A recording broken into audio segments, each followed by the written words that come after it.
Assalamualaikum warahmatullahi wabarakatuh. Perkenalkan, nama saya Indra Sanah dengan NIM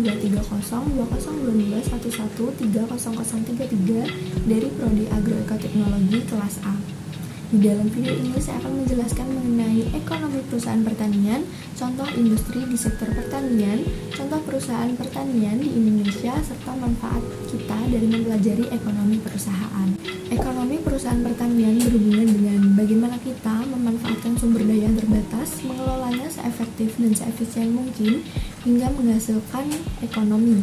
Perusahaan dapat diartikan sebagai satu atau sekelompok orang yang melakukan aktivitas budidaya dengan mengelola modal dan menghasilkan suatu produk, barang, atau jasa dengan tujuan untuk mencapai keuntungan.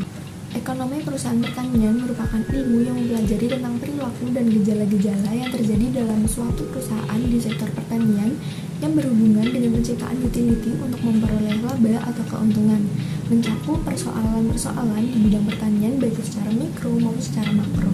Perusahaan di bidang pertanian biasanya mengolah dan memanfaatkan tanah menjadi lahan untuk memenuhi kebutuhan atau mengelola hasil pertanian menjadi suatu produk yang bernilai ekonomis. Industri di bidang pertanian itu terbagi menjadi agro input. Contohnya itu seperti perusahaan pemupukan, perusahaan pestisida, perusahaan pembenihan dan pembibitan, perusahaan obat untuk tanaman. Kemudian ada juga agroproduksi, di mana perusahaan ini mengelola lahan untuk memproduksi hasil pertanian seperti hortikultura, perkebunan, hasil peternakan, perikanan, bahkan kehutanan. Yang ketiga itu ada agroprocessing, di mana perusahaan ini mengolah hasil dari pertanian. Contohnya itu seperti industri tepung, industri rokok, industri makanan, dan lain sebagainya. Yang keempat yaitu ada agromarketing, di mana perusahaan ini menjadi pengirim atau deliver dari produksi ke pasar-pasar atau konsumen. Dan yang terakhir yaitu ada agroservicing, misalnya seperti servis traktor atau alat-alat lainnya mendukung produksi di sektor pertanian.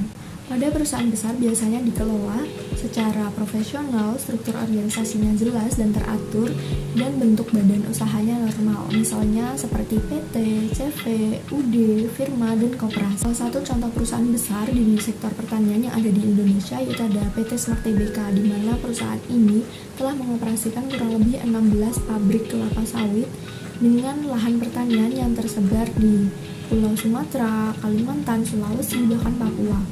Untuk produk yang dihasilkan itu contohnya seperti minyak goreng dan margarin Vilma, minyak goreng kunci mas, minyak goreng mitra, palmbung, palmvita, dan lain-lainnya. Manfaat yang kita dapatkan dalam mempelajari ilmu ekonomi perusahaan diantaranya yaitu melatih dan mengembangkan kreativitas dalam berwirausaha, mengetahui pengelolaan ekonomi yang baik, menciptakan kondisi yang kondusif untuk kemajuan ekonomi, membantu kita dalam memperkirakan laba atau rugi ketika berwirausaha, terus juga melatih kita dalam berorganisasi dan bekerja sama untuk mencapai tujuan bersama. Sekian yang dapat saya sampaikan mengenai pembahasan ekonomi perusahaan di bidang pertanian. Kurang lebihnya mohon maaf apabila ada salah kata. Wassalamualaikum warahmatullahi wabarakatuh.